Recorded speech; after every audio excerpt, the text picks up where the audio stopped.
فأعوذ بالله السميع العليم من الشيطان الرجيم من همزه ونفثه ونفخه. يا أيها الذين آمنوا اتقوا الله حق تقاته ولا تموتن إلا وأنتم مسلمون واعتصموا بحبل الله جميعا ولا تفرقوا واذكروا نعمة الله عليكم إذ كنتم أعداء فألف بين قلوبكم فأصبحتم بنعمته إخوانا وكنتم على شفا حفرة من النار فأنقذكم منها كذلك يبين الله لكم آياته لعلكم تهتدون.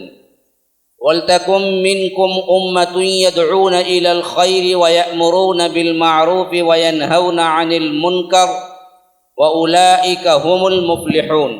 حضرت معاویہ رضی اللہ عنہ کی روایت ہے کہ فرمایا کہ من یرید اللہ بہ خیرا یفقہہ فی الدین.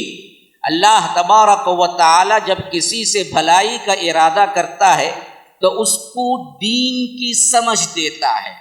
اللہ تبارک و تعالی کسی سے خیر کا ارادہ کرتا ہے، اس کا مطلب یہ نہیں کہ مال دیتا ہے، اس کا مطلب یہ نہیں کہ دنیا دیتا ہے، اس کا مطلب یہ نہیں کہ کار دیتا ہے، بنگلہ دیتا ہے، آرام و آسائش کے انبار لگا دیتا ہے. نہ نہ نہ، اگر ایسا ہوتا تو پھر تو انبیاء کرام میں کوئی بھی تنگ دست اور کوئی بھی فقیری کا معاملہ نہ ہوتا.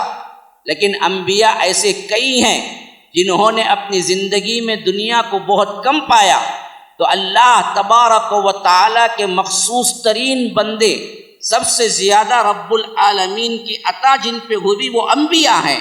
اور انبیاء دنیا کے معاملے میں تنگ دست رہے تو معلوم ہوا تنگ دستی اور کشادہ اللہ تبارک و تعالی نے دنیا میں جو رکھا ہے، رزق کی کشادگی یا مال کی کشادگی، اس سے اللہ کی محبت اور اللہ تبارک و تعالی کی رحمت کا اندازہ نہیں لگا سکتے. اگر لگا سکتے ہیں تو وہ ایک ہی بنیادی چیز ہے، وہ ہے دین کی سمجھ عطا کر دینا. اب آئیے، رب العالمین نے جو دین ہمیں دیا ہے اس کی سب سے اہم ترین اکائی کیا ہے، اسی پہ گفتگو کرنے کے لیے مجھے دعوت دی گئی. میرا عنوان ہے موجودہ حالات میں اتحاد اور اتفاق کی اہمیت. یہ اتحاد ممکن کب ہے، اس کی اکائی کیا ہے، اس پر سب سے اہم ترین چیز ہمیں دیکھنا کیا ہے کہ اتحاد کے اعتبار سے قرآن نے گفتگو کیا کی. اسی واسطے میں نے آل عمران کی 102 سے لے کر تقریباً 112 تک کی آیات تلاوت کی ہے، جس میں پورا مجموعی طور پر اللہ رب العالمین نے اتفاق و اتحاد کے ساتھ کس طرح امت مسلمہ رہی اور رہے گی تو رب کی رحمتیں رب العالمین برسائے. میں اس کا سلیس ترجمہ آپ کے سامنے رکھ دیتا ہوں، پھر میں اس کے بعد اس کے معنوں پر اور تفاسیر پر آؤں گا. میں نے جو آیتیں تلاوت کی ہیں اس میں رب العالمین نے فرمایا یا ایھا الذین آمنوا، اے لوگوں جو ایمان لائے ہو، اتقوا اللہ، اللہ سے ڈرو. کیسے ڈرنا ہے جی؟ کیسے ڈرنا ہے؟ کس حد تک ڈرنا ہے؟ کہاں تک ڈرنا ہے؟ کیا باؤنڈری ہے؟ فرمایا کہ حق تقاتہ، جیسے ڈرنے کا حق ہے. یا رب، ڈرنے کا حق کون ادا کر سکتا ہے؟ کون اس حد کو پہنچ سکتا ہے؟ اسی لیے حضرت ابن عباس رضی اللہ عنہما فرمایا کرتے تھے، جہاں کہیں بھی یا ایھا الذین آمنوا کا صیغہ آ جائے پھر تو تم ہر کام چھوڑ کر کان لگا دو، کیونکہ رب العالمین نے تمہیں اس نسبت سے پکارا ہے جو اس کے اور تمہارے درمیان ہے. ہاں، اللہ کو ایمان والوں سے بڑی محبت ہے، اور ایمان والے اور اللہ کے درمیان جو اہم ترین تعلق ہے وہ عبدیت اور ایمان کا ہے. اس سے بہتر تعلق کوئی اور نہیں. آپ کو سمجھنا چاہیے، اپنے بیٹے کو پکارتا ہے باپ ابراہیم ادرا، تو اس میں کوئی خاص محبت نہیں ہے. لیکن جب اپنے بیٹے کو یوں پکارتا ہے کہ اے میرے بیٹے، تو اس میں محبت جھلکتی ہوئی نظر آتی ہے. وجہ کیا ہے؟ وجہ یہ ہے کہ بیٹے اور باپ کا جو تعلق ہے اس تعلق کو اس نے اظہار کیا اور اس سے پکارا. تو یاد رکھو اللہ تبارک و تعالی جب یا ایھا الذین آمنوا پکارتا ہے تو ایمان والوں کے ساتھ جو بندے کا اور اللہ کا تعلق ہے اس تعلق کی بنیاد پہ پکارا ہے.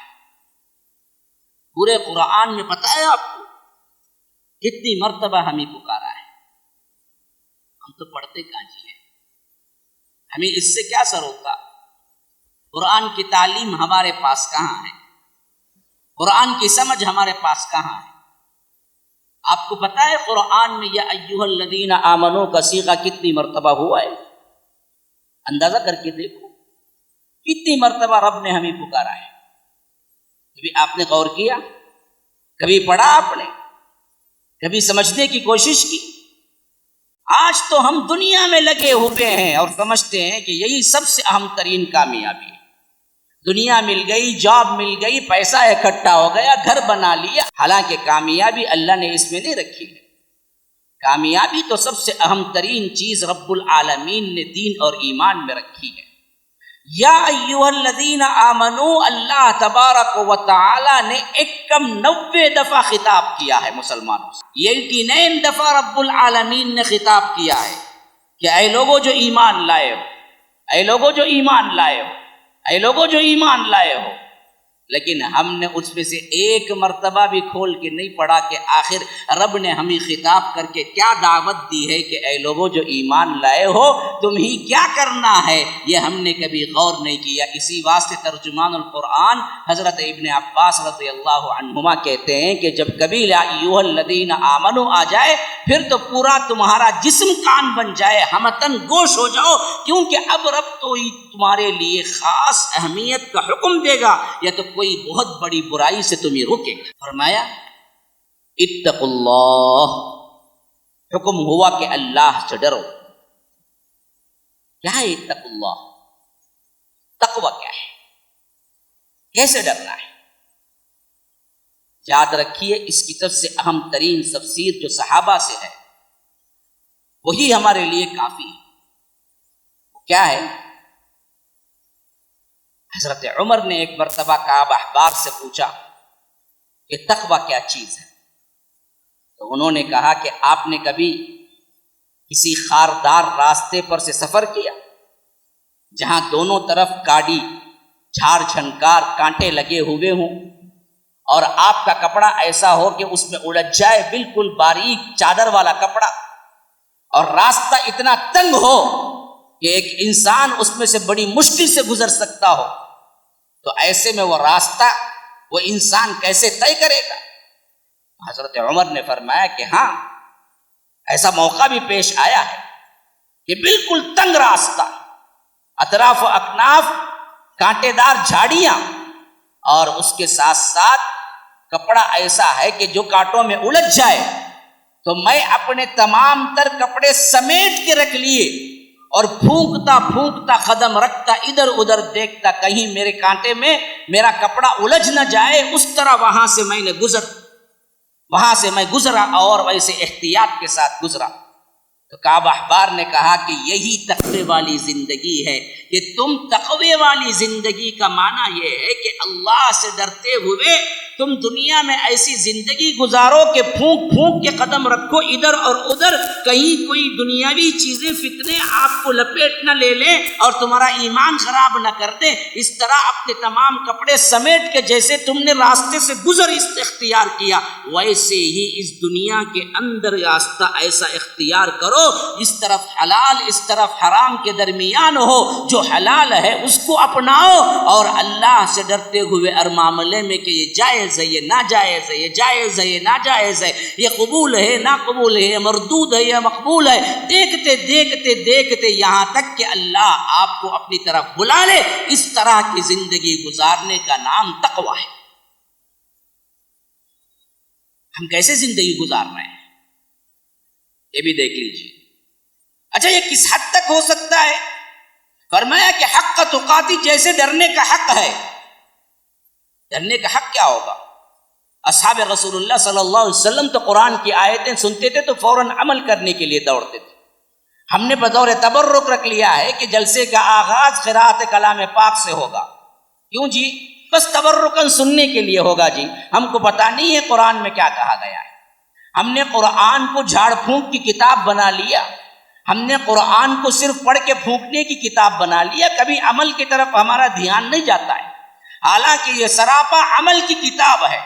ہاں، یہ اور بات ہے کہ تلاوت کے اعتبار سے آپ اس سے تبرک حاصل کریں، لیکن اصل تو آئی ہے لِأُنذِرَ مَنْ كَانَ حَيًّا، یہ انذار کرنے کے لیے، ڈرانے کے لیے ہر اس آدمی کو جو زندہ ہے. لیکن ہم نے اس کے لیے تابدانوں میں رکھنے کے لیے، غلافوں میں، بہترین چاند تاروں کے غلافوں میں اور بڑے آنکھوں سے کیا ہے چومتے چومتے عزت و احترام کے ساتھ تابدانوں میں رکھنے کے لیے، یا گھر میں داخل ہونا ہے تو سب سے پہلے کیا داخل ہونا ہے؟ نئے گھر میں قرآن داخل ہونا ہے. اس کے علاوہ ہمیں چند رسومات کے علاوہ کبھی قرآن پڑھنے کی توفیق نہیں ہوئی ہے. ہم کیا سمجھیں؟ جب صحابہ نے سنا کہ حق تقاتی، تو گھٹنے ٹیک دیے اللہ کے رسول صلی اللہ علیہ وسلم کے پاس. کہا کہ اللہ کے رسول، کون حق ادا کر سکتا ہے؟ کہاں تک ہم ادا کریں؟ اللہ کہتا ہے کہ اللہ سے ڈرو جیسے کہ ڈرنے کا حق ہے. کیسے ڈریں؟ ابھی اللہ کے رسول صلی اللہ علیہ وسلم نے جواب نہیں دیا. سورہ تغابن کی یہ آیت اتری، فاتقوا اللہ ما استطعتم. دیکھو، اللہ سے ڈرو جہاں تک تمہارا بس چلے. مفتی کا فتویٰ ایک طرف، تمہارے اپنے اندر کا نفس کیا کہتا ہے اس کو ٹٹول کے دیکھ. ہاں، رات کا اندھیرا ہے، تم مجبور ہو کسی ایسی جگہ IT فیلڈ میں ہو جہاں جاب کرتے ہو، وہاں پاس میں لڑکی بیٹھی ہوئی ہے، اور وہ لڑکی بھی ایسی حیت کے کپڑے کے اللہ معاف کرے. لیکن ایسے وقت میں تم آ کے پوچھو مفتی سے کہ مفتی صاحب میری جاب ہے، میں اس کے لیے جاب تو نہیں چھوڑ سکتا، تو میں رات میں جاتا ہوں، لڑکیاں آپس میں بیٹھی ہوئی ہیں، رات کا موقع ہے، میں جاب تو نہیں چھوڑ سکتا. تو مفتی کا فتویٰ تمہیں مل جائے گا کہ ہاں جی تمہاری روزی روٹی کے لیے تم جاؤ. لیکن نفس کے اندر کا ایک فتویٰ ہے فَأَلْهَمَهَا فُجُورَهَا وَتَقْوَاهَا، کہ وہ آپ کو بتائے گا کہ کس حیثیت سے بیٹھو، کتنی نظر کے احتیاط کے ساتھ بیٹھو، اور کیسے آپ اپنے آپ کو اس سے بچاؤ اس فتنے سے، اور کیسے راز گزار کے آؤ. یہ تمہارے اندر کا تقویٰ ہے جو اس وقت بولتا ہے کہ دیکھو تمہارے لیے یہاں تک تقویٰ اختیار کرنا ہے، یہاں تک ڈرنا ہے، تو یاد رکھو یہ اس وقت تم اپنے دل سے پوچھو. اسی لیے حدیث میں آیا، بعض معاملات میں اللہ کے رسول صلی اللہ علیہ وسلم سے پوچھا گیا تو اللہ کے رسول صلی اللہ علیہ وسلم نے فرمایا کہ استفتی قلبک، اپنے قلب سے پوچھ فتویٰ، وہ دے گا تیرا فتویٰ. کہاں تک تجھے احتیاط کرنی ہے، کہاں تک تو بچنا ہے. پوری دنیا میں سود عام ہے، ہر آدمی اس کا سہارا لے کے یہ کہہ سکتا ہے کہ بینک میں اکاؤنٹ کھولے بغیر کون بھائی بزنس کر سکتا، سود کھائے بغیر کون بھائی بزنس کر سکتا، جھوٹ بولے بغیر کون بزنس کر سکتا. لیکن اس کا مطلب یہ نہیں ہے کہ تم جو چاہے کرتے پھرو. اندر ایک تقویٰ اللہ نے رکھا ہے، اللہ تبارک و تعالی ایک نفس بھی رکھا ہے. نفس دراصل برائی پہ جاتا ہے، دل اندر سے تمہیں تقوی کی طرف کھینچتا ہے. تمہیں اندر سے پوچھنا چاہیے کہ کس حد تک مجھے بچنا ہے. یہ تقویٰ ہے. تو فرمایا کہ حق تقاتہ، بچو وہاں تک، ڈرو وہاں تک جہاں تک بچنے کا حق بنتا ہے. خواہ تمہیں فتوے مل جائیں، لیکن اندر ایک چیز ہے تمہیں بتاتی ہے کہ دیکھو نہ کرو، نہ کرو، یہ ظلم ہے، یہ ظلم ہے، ایسا نہ کرو، وہیں رک جاؤ. پھر فرمایا وَلَا تَمُوتُنَّ، تمہیں موت نہ آئے، إِلَّا وَأَنْتُمْ مُسْلِمُونَ، اللہ ہے کہ تم حالت فرما برداری میں رہو. یہ تیسری شق ہے اس آیت کی. پہلے فرمایا یا ایھا الذین آمنوا اتقوا اللہ، دوسرا فرمایا اتقوا اللہ حق تقاتہ، تیسرا فرمایا کہ وَلَا تَمُوتُنَّ إِلَّا وَأَنْتُمْ مُسْلِمُونَ، ہمیشہ مسلمان رہو. اس کا مطلب تمہیں موت نہ آئے لیکن تم حالت فرما برداری میں رہو کا مطلب کیا ہے؟ مطلب یہ ہے کہ تم 24 hours مسلمان رہو. اللہ کو مسجد کا مسلمان نہیں چاہیے، اللہ کو وقتی طور پر مسلمان نہیں چاہیے. اللہ تبارک و تعالی کو 24 hours کا مسلمان چاہیے. کیسے بھی رہو، جہاں کہیں بھی رہو، اللہ سے ڈرتے رہو. رات کا اندھیرا ہے بھی اللہ سے ڈرو، کمرے کے اندر ہے اللہ سے ڈرو، جلوت میں ہے، خلوت میں ہے، باہر ہیں اللہ سے ڈرتے رہو، مسافر ہیں اللہ سے ڈرتے رہو، ہر حالت میں اللہ سے ڈرتے رہو۔ کیوں؟ موت کب آئے گی کسی کو پتہ نہیں، ویسے ہی تمہیں ہمیشہ ڈرتے رہو تو موت آتے وقت تم اللہ تبارک و تعالیٰ کی فرمانبرداری میں رہو۔ یہ شخصی لحاظ سے اپنے آپ کو مرتب کرنے کا رب العالمین نے ایک خاکہ ہے جو پیش کیا ہے۔ آپ سوچتے ہوں گے حالات حاضرہ پر اتفاق اور اتحاد میں کہاں سے یہ چیزیں آ گئی؟ شاید مول صاحب ٹاپک کو بھول گئے ہیں۔ نہ بالکل بھی نہیں بھولا، میں ٹاپک ہی کی طرف آ رہا ہوں۔ اگر آپ ہمتن گوش بنے اور سن کے دکھا دیں تو انشاءاللہ میں اپنی ٹاپک پہ برابر گفتگو کرتے آگے بڑھوں۔ فرمایا کہ یہ تین چیزیں ہیں، اتقوا اللہ، اللہ سے ڈرو، حق تقاتہ، جیسے ڈرنے کا حق ہے، ولا تموتن الا وانتم مسلمون، اور ایسے رہو کہ 24 آورس اپنے آپ کو مسلمان کر لو۔ یہ انفرادی طور پر ہر کوئی بن جائے نا اپنے آپ میں۔ اب نمبر 2، کیسے شروع کرنا ہے زندگی کا کام، کیسے مل کے رہنا ہے، کیسے جڑ کے رہنا ہے؟ فرمایا کہ وَاعْتَصِمُوا بِحَبْلِ اللَّهِ۔ اب شخصی طور پر ایک انسان اپنے آپ کو اس حد تک بنا لے کہ پکا سچا اللہ سے ڈرنے والا مسلمان بن جائے تو اب زندگی کا آغاز کیسے ہوگا؟ تنہا نہیں ہوگا، مل جڑ کے اللہ کی رسی کو مضبوطی سے پکڑ۔ یہ ہے اتحاد کی سب سے اہم ترین گھاٹی۔ اتحاد کیسے قائم ہوگا جی؟ اتحاد کا نعرہ لگانے سے اتحاد قائم ہو جائے گا؟ نہ، ہزاروں اپنے مفکرین ہیں، ہزاروں اپنے اپنے خیالات ہیں، ہزاروں اپنے اپنے فلسفے ہیں۔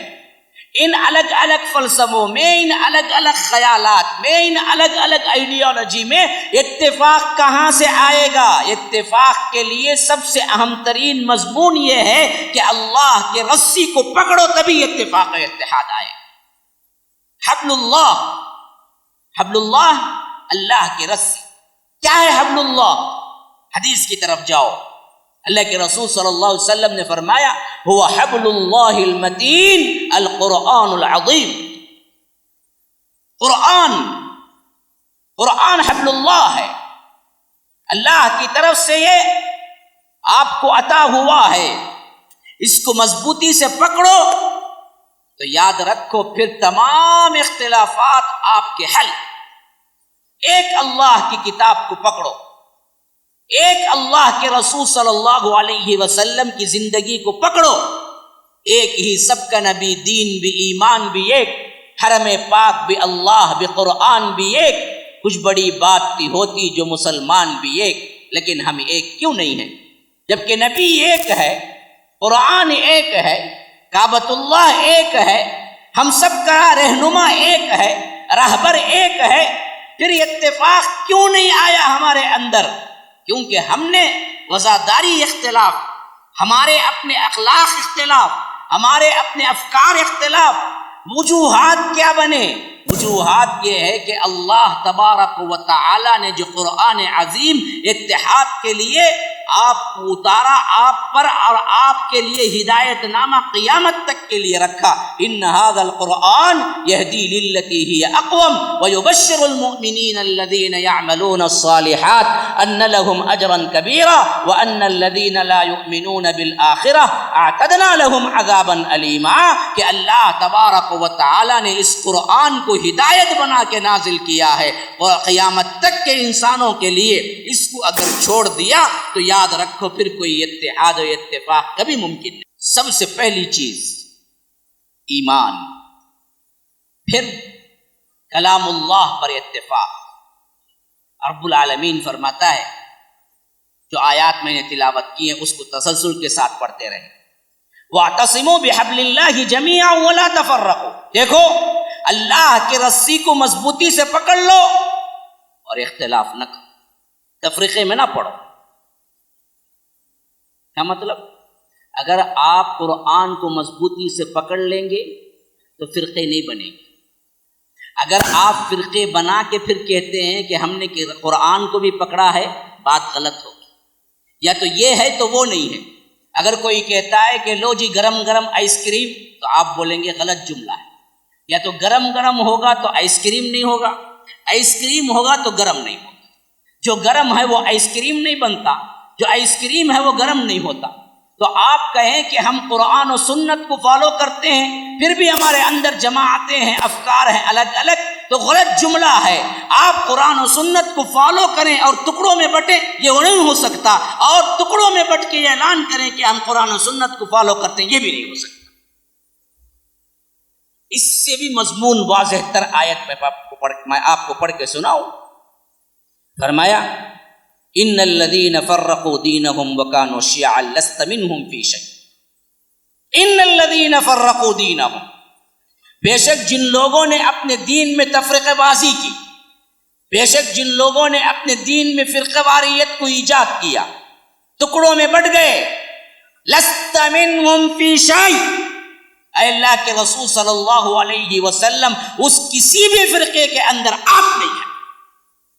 اچھی طرح جان، فرقہ بنا، جماعتیں کٹی، ٹکڑوں میں تقسیم ہوئے، ہر ٹکڑا یہ مدعی ہے کہ ہمارے ساتھ اللہ کے رسول ہیں، ہمارے ساتھ اللہ کے رسول ہیں.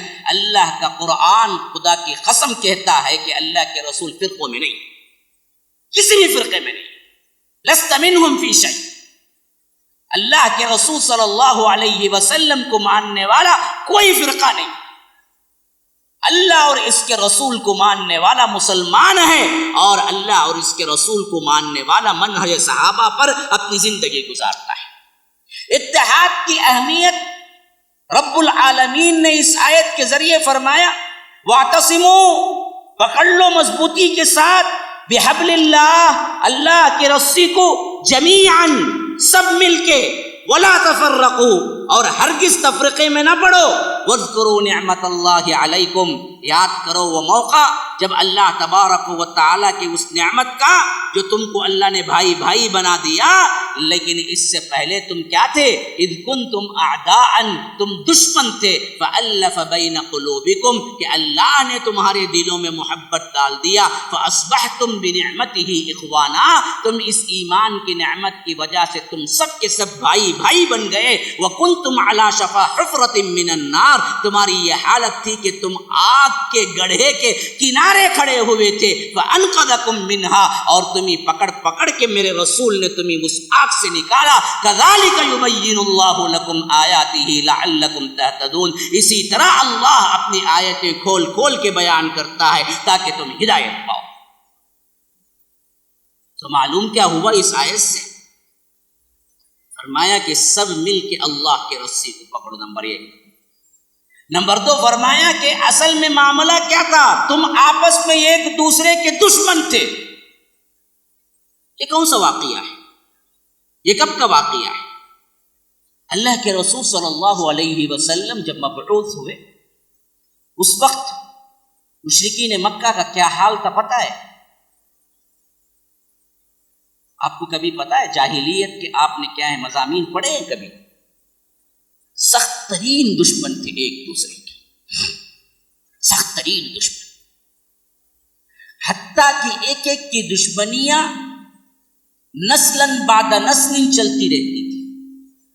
کسی نے کسی کو مار دیا، اس کا بیٹا سمجھتا تھا کہ جب تک میں اس کا بدلہ نہیں لوں گا میرے باپ کی روح تڑپتی رہے گی، اور وہ مرتا تو اپنے بیٹوں کو وصیت کر جاتا کہ دیکھو ہماری فلاں قبیلے سے لڑائی ہے، میں جاری رکھا اپنی پوری زندگی، لیکن میرے مرنے کے بعد تم جاری رکھو.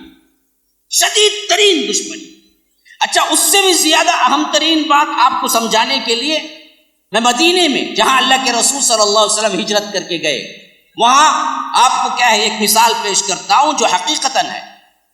اللہ کے رسول صلی اللہ علیہ وسلم سب سے پہلے جن انصاریوں سے خطاب کیا تھا جو مدینے کے لوگ تھے، وہ لوگ تھے اوس اور خزرج کے، اور مدینے میں 2 قبیلے آباد تھے. ایک کا نام اوس تھا، ایک کا نام خزرج تھا۔ یہ اوپر جا کے اگر آپ دیکھیں نسلاً بعد نسل ایسے ہی اوپر چلے جائیں تو اصل میں یہ دو بھائی تھے ایک ہی باپ کے، ایک والد کے دو بیٹے تھے، ایک کا نام اوس تھا، ایک کا نام خزرج تھا۔ پھر آگے چل کر ان کی نسل چلی تو ایک کنبا قبیلہ ہوتا گیا، تو ان لوگوں کی ایک بہت بڑی آبادی ہو گئی، اور اسی طرح خزرج والوں کی ایک بہت بڑی آبادی ہو گئی، تو ایک بہت بڑا قبیلہ اوس والوں کا ہو گیا، ایک بہت بڑا قبیلہ خزرج والوں کا ہو گیا۔ اب یہ دو قبائل کے اندر دشمنی اس حد تک آئی کہ جب اللہ کے رسول صلی اللہ علیہ وسلم مدینہ پہنچے تو تبھی یہ جنگ بعاث نامی ایک جنگ ختم ہوئی تھی۔ یہ جنگ 200 سال سے چل رہی تھی، 200 سال سے۔ اور کس بات پہ چل رہی تھی پتہ ہے؟ ایک مرتبہ ایسا ہوا کہ اوس کے جو آدمی تھے ان میں کسی بندے کی بکریاں خزرج کے کھیت میں، جہاں لہلاتے طور پر گھاس، ہری ہری گھاس تھی، لہلاتے کھیت تھے، اب بیچاری بکری کو کیا معلوم ہے کہ یہ میرے دشمن کا کھیت ہے؟ بکری کو کیا پتا ہے بھائی؟ بکری کو جہاں گھاس دکھی اور اچھی تازہ دکھی وہ کھائے گا، اسے کیا پتا کہ یہ میرے دشمن کی ہے؟ تو یہ بکری کا ریوڑ نے جو دشمنی ہے، یعنی جس سے دشمنی ہے خزرج والوں سے، ان کے کھیت میں چر لیا۔ اب یہ چرنے کی وجہ سے ان لوگوں کے اندر لڑائی شروع ہو گئی۔ یہ دو قبیلے لڑتے رہے صرف اس بات پر کہ میرے قبیلے کے لوگ، دشمن جو دوسرا قبیلہ ہے اس کی کھیت میں تمہاری بکریاں چر گئی، اس کے بدلے میں ہم اکٹھا ہوئے، لڑائی مرتے وقت باپ پھر وصیت کرتا، اس کا باپ وصیت کرتا، اس کا باپ وصیت کرتا، اس کا باپ وصیت، ایسے ہی چلی 100 سال گزرے، 200 سال گزر گئے۔ خالی ایک ادنا سی غلطی، وہ بھی کون کیا؟ انسان نے کیا، جانور کیا، اور جانور کو پتہ ہی نہیں کیا ہے، لیکن ہے اتنی بڑی جہالت تھی کہ اس ایک وجہ سے تقریباً 200 سال جنگ ہوئی ان کے درمیان، یہاں تک کہ لڑ کے ادھر ادھر کے سب بہادر ختم ہو گئے، یہ خود بیزار ہو گئے۔ تب کہیں جا کے انہوں نے کیا کیا، اس وقت جو تیسری ٹیم تھی جو آ کے آباد ہوئی، جو مدینے کے نہیں تھے، مدینے میں آ کے آباد ہوئے، وہ تیسری ٹیم تھی یہودی۔ انہوں نے کیا کیا، یہودیوں کے پاس پیش کیا کہ ہم آپ کی بات میں، آپ کی ماتحتی میں اتفاق کر لیتے ہیں۔ تو پھر اتفاق کے ساتھ ہوا یہ کہ عبداللہ بن ابی جو رئیس المنافقین کہلایا، اسے تاج پہنانے کی، اسے دراصل سردار بنانے کی بات طے ہوئی، یہاں تک کہ اللہ کے رسول صلی اللہ علیہ وسلم آ گئے۔ یہی وہ موقع تھا جو اسی واسطے وہ بدبخت ہمیشہ حسد میں رہا۔ عبداللہ بن ابی کو معلوم نہیں تھا، یہ بات نہیں تھی، وہ اچھی طرح جانتا تھا کہ یہی اللہ کے رسول ہیں، لیکن اسے دشمنی تھی اپنے حسد کی وجہ سے۔ وہ سمجھتا تھا کہ اللہ کے رسول صلی اللہ علیہ وسلم کے آنے سے میری بادشاہت گئی، ورنہ لوگ مجھے بادشاہ بنا لیتے تھے۔ اس واسطے پوری زندگی نفرت کی اور پوری زندگی حسد میں مبتلا رہا اور منافقوں کا سردار بن گیا۔ تو معلوم ہوا کہ یہ دونوں قبیلے جو دشمنی کے تھے، اور دشمنی بھی 200 سال سے چل رہی تھی، یہ دشمنی ختم ہوئی اور اللہ کے رسول صلی اللہ علیہ وسلم مدینہ منورہ آ گئے۔ تو یہی دو بھائی جو قدیم، جن کے خاندان قبیلے ایسی دشمنی کرتے تھے، اللہ کے رسول صلی اللہ علیہ وسلم نے جو تربیت کی، جو ایمان دیا، جو اخلاص دیا، اور جس حیثیت سے انہوں نے اسلام اور ایمان، کتاب اللہ اور سنت رسول اللہ کو پکڑا، کیسے محبت میں تبدیل ہوئی معلوم ہے؟ اس کا بھی ایک واقعہ سن۔ اللہ کے رسول صلی اللہ علیہ وسلم ہجرت کرنے سے پہلے صحابہ کو حکم دیے کہ جو بھی موقع ملے یہاں سے ہجرت کر کے مدینہ پہنچ جائے۔ ایک ایک کر کے نکلتے گئے، تقریباً 500 سے زیادہ افراد تھے جو مدینہ منورہ پہنچ گئے۔ اب مدینہ منورہ کو آنے کے بعد سب سے اہم ترین مسئلہ یہ تھا کہ ان لوگوں کا ٹھکانہ اور کھانا کہاں انتظام، یہ سب سے اہم ترین مسئلہ تھا نا جی۔ بھائی آپ کے گھر میں 5 افراد کی گنجائش ہے، اگر کوئی ایک مہمان آ گیا تو آپ سنبھال لے سکتے، 2 آ گیا تو بھی سنبھال لے سکتے، اگر اچانک 5 کی جگہ 50 لوگ آ جائیں گے تو کیسے سنبھالیں گے آپ؟ یہی حالت تو اس وقت مدینے کی تھی۔ مدینے میں جو لوگ پہلے سے تھے انصار، ان کے گھروں میں یا ان کی بستی میں مدینے میں جب اللہ کے رسول صلی اللہ علیہ وسلم نے کہا کہ آپ لوگ ہجرت کر کے پہنچ جاؤ، تو یہاں سے پورے ہجرت کر کے پہنچے تو اچانک 500 افراد کا اضافہ ہو گیا، کیسے سنبھالیں؟ ادھر انصار ادھر مہاجر۔ اللہ کے رسول صلی اللہ علیہ وسلم نے اس کے لیے کیا کیا؟ اتحاد اور اتفاق کی کیا بہترین مثال ہے۔ کن لوگوں کی؟ جنہوں نے صرف ایک آدمی کی بکریاں پتہ نہیں، معلوم نہیں، اس نے دراصل دشمن قبیلے کی کھیتی کو چر لیا، اس واسطے 200 سال جنگ کیے، لیکن اللہ کے رسول صلی اللہ علیہ وسلم پر ایمان لانے کے بعد ایمان کی وجہ سے جو بھائی چارگی پیدا ہوئی، اس کا سب سے اہم ترین غماز یہ مثال، یہ واقعہ پیش کر رہا ہے کہ اللہ کے رسول صلی اللہ علیہ وسلم نے حضرت انس کے گھر میں جمع کیا۔ صحابہ مہاجرین بھی ہوں، انصار بھی۔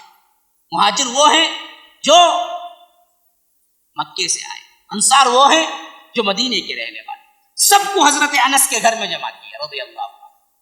اور اللہ کے رسول صلی اللہ علیہ وسلم نے ایک مہاجر کو بلایا، ایک انصار کو بلایا، دونوں کے ہاتھ میں ہاتھ دیا، کہا کہ آج سے تم بھائی بھائی۔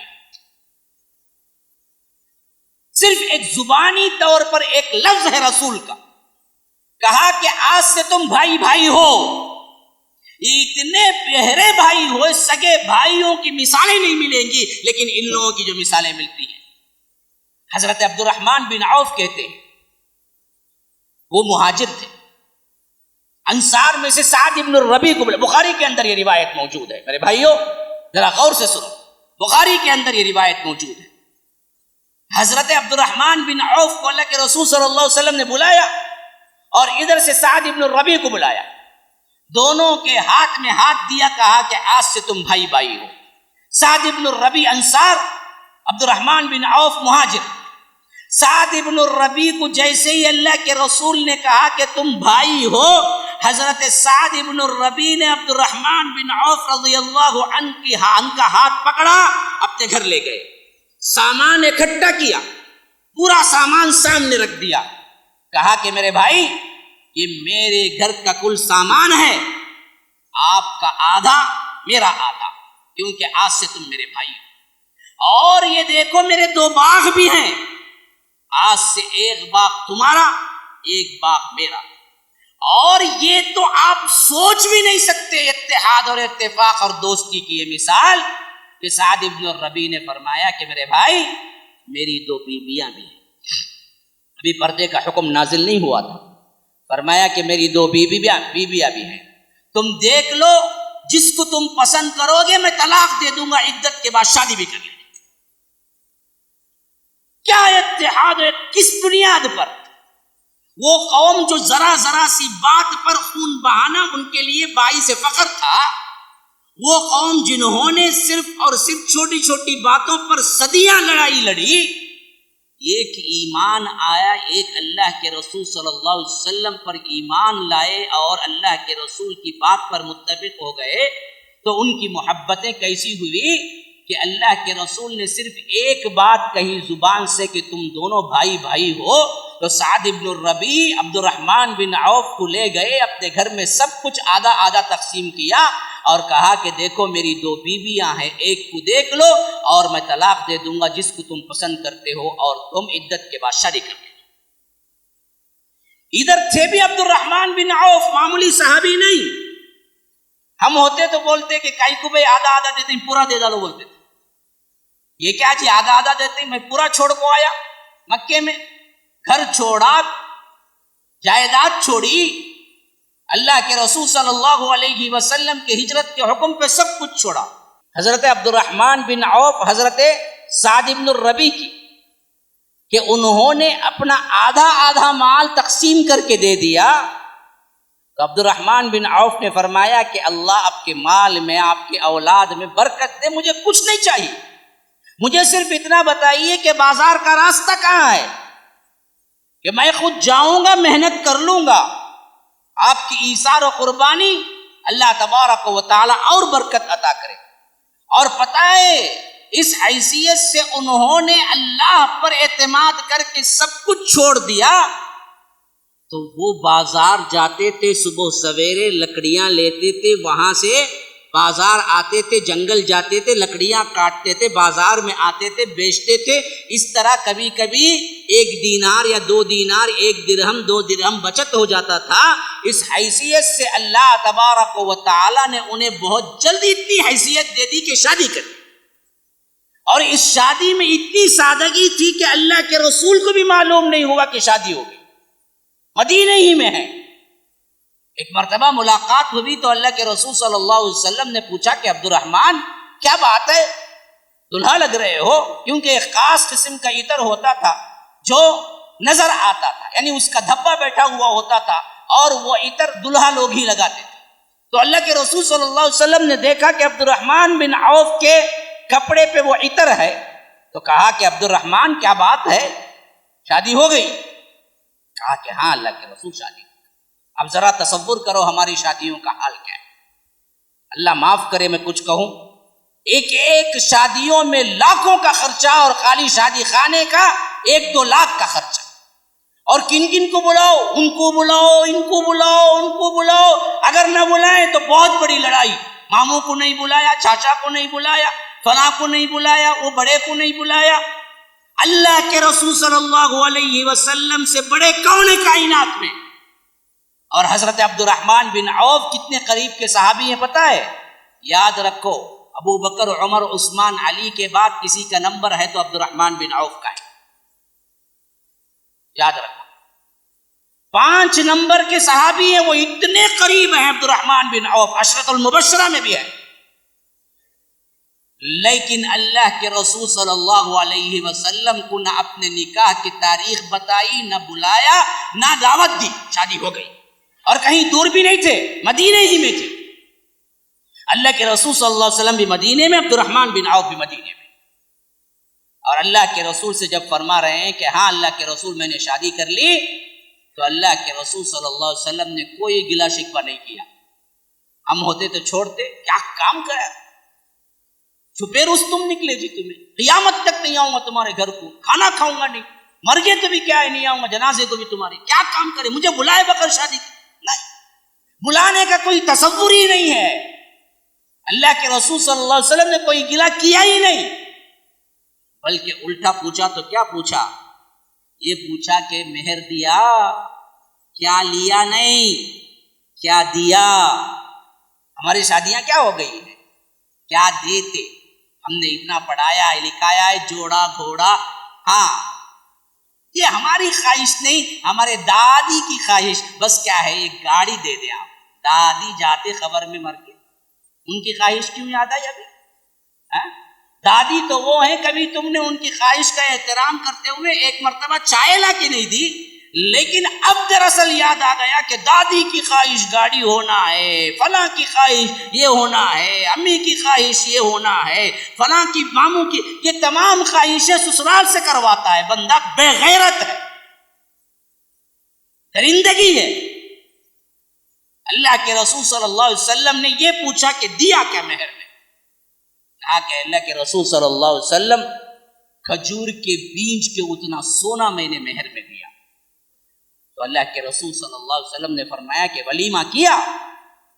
کہا کہ نہیں. فرمایا کہ اولم ولو بشاتن، ولیمہ کرو خواہ ایک بکری ہی کیوں نہ. میرے بھائیو، نکاح کی دعوت کا کوئی تصور نہیں، وہ ہو یا نہ ہو کوئی مسئلہ نہیں. دعوت تو ولیمے کی ہے جو فرمایا کہ دیکھو ولیمہ کرو. پھر اس کے بعد اللہ کے رسول نے وہ مشہور دعا دی، بارک اللہ لک وبارک علیک وجمع بینکما فی خیر. یہی برکت کی دعا ہے. عبد الرحمن بن عوف کہتے ہیں کہ میں تجارت میں مٹی میں بھی ہاتھ ڈالتا تو سونا بن کے نکل آتا.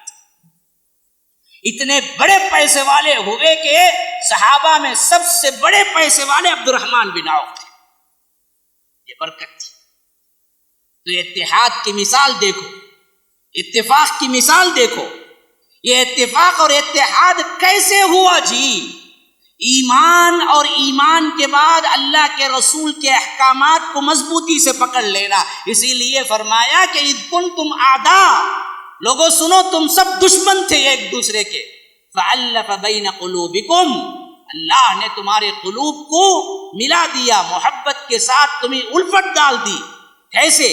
فاصبحتم بنعمته اخوانا, اس کی نعمت سے تم سب بھائی بھائی بن گئے. وہ نعمت کیا تھی؟ وہ نعمت اسلام ایمان کی نعمت تھی. اس کی وجہ سے تم آپس میں اتحاد اور اتفاق کے ساتھ زندگی گزارنے لگے. ایسے اتحاد و اتفاق کی مثالیں پوری دنیا میں کبھی نہیں ملیں گی جو اللہ کے رسول صلی اللہ علیہ وسلم کے صحابہ کے درمیان تھی. اور یہ اتفاق اتحاد آیا کس حیثیت سے؟ صرف اور صرف اللہ کی کتاب اور اللہ کے رسول صلی اللہ علیہ وسلم کی سنت کی وجہ سے آیا. یہ اگر بنیادی چیز ٹھیک ہو گئی نا جی, اللہ کی قسم ہمارے تمام مسائل ٹھیک ہو جائیں گے.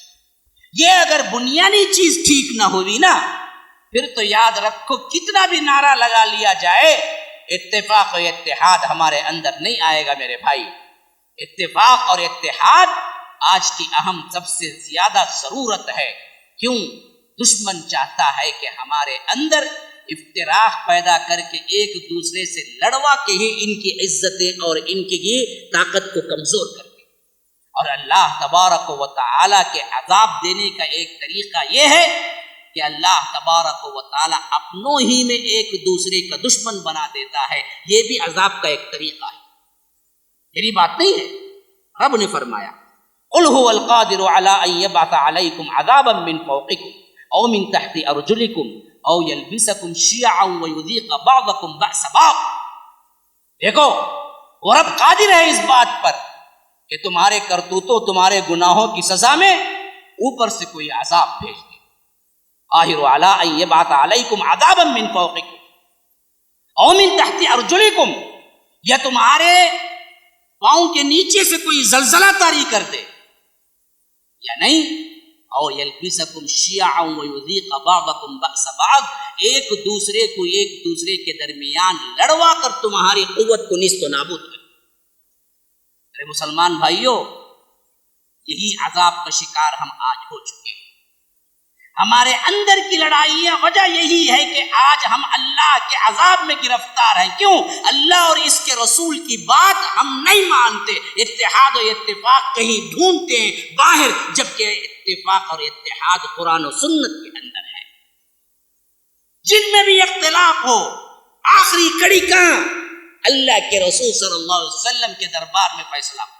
جہاں فیصلہ آ جائے مسئلہ ختم, معاملہ ختم, اسی سے اتحاد پیدا. اتفاق اور اتحاد کا ایک ہی مضمون ہے, اللہ اور اس کے رسول کے دربار میں اپنے فیصلوں کو پیش کرو. وہاں سے جو جواب آئے اس جواب کو بالکل خاموشی سے اختیار کرو, اس کے بعد تمہارا کوئی اختلاف نہ رہے. اتحاد اسی پر قائم ہوگا جس پر صحابہ نے اتفاق کیا تھا, کتاب و سنت. یہی حکم ہمیں بھی دیا گیا, یا ایھا الذین آمنوا اتقوا اللہ, اے لوگوں جو ایمان لائے ہو, اطیعوا اللہ واطیعوا الرسول, یا ایھا الذین آمنوا اطیعوا اللہ واطیعوا الرسول واولی الامر منکم, اے لوگوں جو ایمان لائے ہو اللہ کی اطاعت کرو, اللہ کے رسول کی اطاعت کرو, اور جو علماء ہیں ان کی, جو امراء ہیں ان کی, تمہارے صاحب امر لوگ جو ہیں ان کی. لیکن اللہ اور اس کے رسول کی اطاعت میں علماء اور صلحاء اور امراء کی اطاعت بغیر نہیں. ان کی ماتحتی میں کن کی؟ اللہ اور اس کے رسول. اچھا اگلی آیت پڑھو, اگلا ٹکڑا پڑھو. فرمایا کہ فَإِن تَنَازَعْتُمْ فِي شَيْءٍ, اگر تمہارے درمیان کسی شے میں کسی معاملے میں جھگڑا ہو جائے, فَرُدُّوهُ, اپنے مسئلے کو اپنے جھگڑے کو الٹاؤ, کہاں؟ اللہ والرسول، اللہ اور اس کے رسول کی طرف، وہاں اولی الامر ہی آیا. سمجھو بات.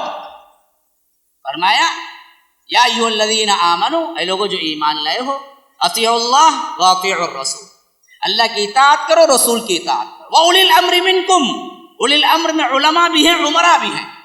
ہاں، اپنے حکمرانوں کی بات مانو، اپنے علماء کی بات مانو، یا صاحب امر لوگ جو ہیں ان کی بات مانو. لیکن جھگڑا ہو جائے تمہارے درمیان کسی بات میں تو جھگڑے کو کس کے پاس لے جاؤ؟ فرمایا کہ اللہ اور اس کے رسول کی طرف لے جاؤ.